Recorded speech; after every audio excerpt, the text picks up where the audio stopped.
അപ്പോൾ ഞാനിതാ ഇത് ഫുള്ളായിട്ട് ചെയ്തെടുത്തിട്ടുണ്ട്. ഇനി റൗണ്ടും ലീഫുമാണ് ചെയ്യാനുള്ളത്. അപ്പോൾ ഞാൻ ഇത് ചെയ്യാൻ കാരണം നമ്മളെ വീഡിയോ ഇനിയും ലെങ്ത്ത് കൂടും. അപ്പോൾ അതുകൊണ്ടാണ് ഞാൻ അതുവരെയുള്ള വർക്ക് ചെയ്തത് കേട്ടോ. ഇനി ലീഫും അതുപോലെ ആ ഒരു റൗണ്ടും ചെയ്യണത് എങ്ങനെയെന്ന് നോക്കാം.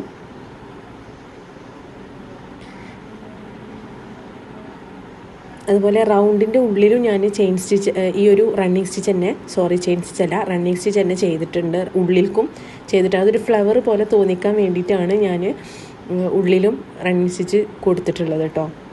അപ്പോൾ നിങ്ങളെ ഐഡിയക്ക് അനുസരിച്ച് നിങ്ങൾക്ക് പിക്ചർ എടുത്തിട്ട് ചെയ്യാം. അപ്പോൾ നമുക്കിനി ഇതുകൂടി ചെയ്തിട്ട് കംപ്ലീറ്റ് ആക്കാം കേട്ടോ.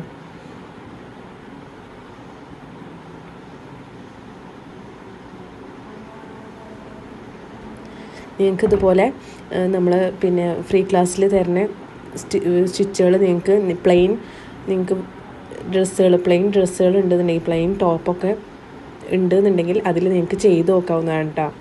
പലർക്കും ഒരു ഡൗട്ടാണ് നമുക്ക് ഓൺലൈനായിട്ട് നമുക്ക് വർക്കുകൾ പഠിക്കാൻ പറ്റുമോ എന്നുള്ളത്. അപ്പോൾ നമുക്ക് നല്ല രീതിയിൽ ഓൺലൈനായിട്ട് വീട്ടിൽ ഇരുന്നു കൊണ്ട് തന്നെ നിങ്ങളുടെ സൗകര്യത്തിനനുസരിച്ച്, നമ്മളിപ്പോൾ ഫ്രീ ക്ലാസ് ലൈവ് കൊടുക്കാത്ത തന്നെ ഓരോരുത്തരെ സൗകര്യത്തിനനുസരിച്ചിട്ട് ചെയ്തോട്ടെ എന്ന് വിചാരിച്ചിട്ടാണ്. ഓക്കെ, അതായത് പലർക്കും പല ബുദ്ധിമുട്ടുകളും ഉണ്ടാവും. എല്ലാവർക്കും ഒരേ ടൈമിൽ അറ്റൻഡ് ചെയ്യാൻ പറ്റിക്കൊള്ളണമെന്നില്ല. അപ്പോൾ അതുകൊണ്ടാണ് നമ്മൾ റെക്കോർഡ് ക്ലാസ് ആയിട്ട് തന്നെ നിങ്ങൾക്ക് ഇത് റെക്കോർഡ് ക്ലാസ് ആയിട്ട് തന്നെ തരുന്നത്, ലൈവ് വെക്കാതെ റെക്കോർഡ് ക്ലാസ് ആയിട്ട് തരുന്നത് അതുകൊണ്ടാണ് കേട്ടോ. അപ്പോൾ നിങ്ങളുടെ സൗകര്യത്തിനനുസരിച്ച് നിങ്ങൾക്ക് പഠിക്കാമല്ലോ വെച്ചിട്ടാണ്. പലർക്കും ഓൺലൈനായിട്ട് പഠിക്കാൻ പറ്റുമോ എന്നുള്ള കൺഫ്യൂഷൻ ഉണ്ട്. അങ്ങനെ ഒരു പേടിയും വേണ്ട. നിങ്ങൾക്ക് നല്ല രീതിയിൽ തന്നെ നിങ്ങൾക്ക് ഡ്രസ്സ് ഡിസൈൻ ചെയ്യാൻ സാധിക്കും. ഓൺലൈനായിട്ട് പഠിച്ചിട്ട് തന്നെ ഡിസൈൻ ചെയ്യാൻ സാധിക്കും. നിങ്ങൾക്ക് എന്ത് ഡൗട്ട് ഉണ്ടെങ്കിലും എപ്പോൾ വേണമെങ്കിലും എന്നോട് ചോദിക്കാം. നിങ്ങൾക്ക് എല്ലാവിധ സപ്പോർട്ടും എൻ്റെ ഭാഗത്തുനിന്ന് ഉണ്ടായിരിക്കും. ഓക്കെ, ഇപ്പോൾ ഈ ലീഫ് ഫുള്ളായിട്ട് ചെയ്തെടുക്കുന്നുണ്ട്. അതിന് ശേഷം നമുക്ക് ആ റൗണ്ടും അതുപോലെ ഫുള്ളായിട്ട് ചെയ്തെടുക്കാം കേട്ടോ.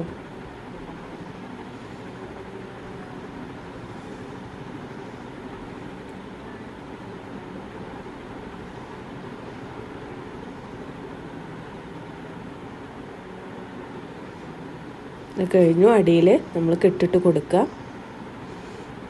നമ്മുടെ ഫ്രണ്ടിലേക്ക് സ്റ്റിച്ച് കാണാത്ത രീതിയിൽ വേണം അടിയിൽ ചെറുതായിട്ട് എടുത്തിട്ട് കെട്ടിട്ട് കൊടുക്കാൻ കേട്ടോ.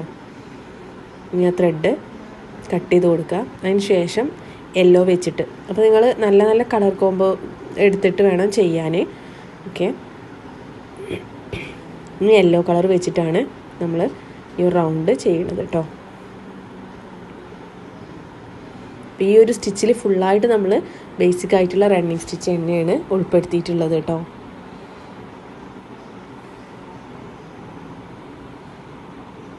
നമുക്ക് നമ്മളെ ഡ്രസ്സ് തന്നെ ഡിസൈൻ ചെയ്തിട്ട് ഇടുമ്പോൾ അത് നമുക്കൊരു പ്രത്യേക സന്തോഷമാണല്ലോ.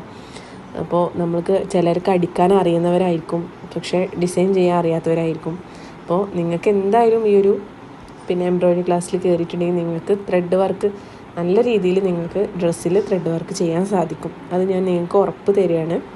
ഓക്കെ, അപ്പോൾ എല്ലാവരും ഫ്രീ ആണല്ലോ എന്ന് വിചാരിച്ചിട്ട് വർക്ക് ചെയ്യാതിരിക്കരുത്. നിങ്ങളെല്ലാവരും ചെയ്തു നോക്കണം. നല്ല നല്ല പിക്ചറുകൾ എടുത്തിട്ട് ഈ ഒരു പിക്ചർ തന്നെ ചെയ്യണമെന്ന് ഒരു നിർബന്ധമില്ല. നിങ്ങൾക്ക് പറ്റുന്ന രീതിയിലേക്ക്, അല്ലെങ്കിൽ പ്രിൻ്റ് എടുക്കാം, അതെല്ലാം നിങ്ങൾക്ക് വരക്കാൻ അറിയുന്നുണ്ടെങ്കിൽ വരക്കാം.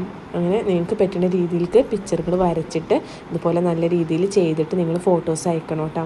അതുപോലെ എന്ത് ഡൗട്ട് ഉണ്ടെങ്കിലും നിങ്ങൾക്ക് കോൺടാക്റ്റ് ചെയ്യാം. എപ്പോൾ വേണമെങ്കിലും ഞാൻ ആ ഡൗട്ട് ക്ലിയർ ചെയ്ത് തരുന്നതാണ്. നിങ്ങൾ ചോദിച്ച ഉടനെ തന്നെ ഞാൻ നിങ്ങൾക്ക് ഡൗട്ട് ക്ലിയർ ചെയ്ത് തരുന്നതാണ് കേട്ടോ.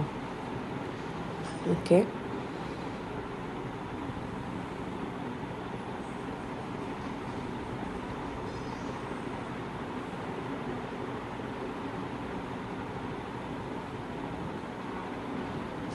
നിങ്ങൾ ചെയ്യുമ്പോൾ അത്യാവശ്യം നല്ല ഇതുപോലത്തെ വലിയ പിക്ചറുകൾ എടുത്തിട്ട് തന്നെ നല്ല നല്ല പിക്ചറുകൾ എടുത്തിട്ട് തന്നെ ചെയ്യട്ടെ. സിമ്പിളായിട്ട് ഒരു ലൈന്, അല്ലെങ്കിൽ നമ്മൾ സ്റ്റിച്ച് ബോർഡ് വേറെ ചെയ്യണം, ഒരു ലൈനിൽ ചെയ്ത് നോക്കിയതിൻ്റെ ശേഷമാണ് നമ്മൾ പിക്ചറിലേക്ക് ചെയ്യുക. അപ്പോൾ പിക്ചർ എടുക്കുന്നത് നല്ല അടിപൊളി നല്ല നല്ല പിക്ചറുകൾ എടുത്തുകൊണ്ട് തന്നെ ചെയ്യുക. എന്നാലാണ് ആ ഒരു സ്റ്റിച്ചിൻ്റെ ഭംഗി നമുക്ക് അറിയാൻ സാധിക്കുകയുള്ളൂ. ചെറിയൊരു ഫ്ലവർ അല്ലെങ്കിൽ ചെറിയൊരു ഇതളുകൾ വരച്ചിട്ട് നമ്മൾ സ്റ്റിച്ച് ചെയ്തിട്ടുണ്ടെങ്കിൽ നമുക്ക് അതിൻ്റെ ഭംഗി ശരിക്കും അറിയില്ല. നല്ല അടിപൊളി പിക്ചറുകൾ എടുത്ത് ചെയ്യുമ്പോൾ തന്നെയാണ് നമുക്ക് അതിൻ്റെ ഭംഗി അറിയാൻ സാധിക്കുള്ളൂ. ആ ഒരു സ്റ്റിച്ച് എത്രത്തോളം ഭംഗി ഉണ്ടാവും ചെയ്താൽ എന്നുള്ളത് അറിയണമെങ്കിൽ അത്യാവശ്യം നല്ല പിക്ചറുകൾ എടുത്തിട്ട് തന്നെ നിങ്ങൾ ചെയ്യണം കേട്ടോ. ഫ്രീ ആണെന്ന് വിചാരിച്ചിട്ട് ആരും ചെയ്യാതിരിക്കരുത്, എല്ലാവരും ചെയ്ത് നോക്കണേ. ഓക്കെ,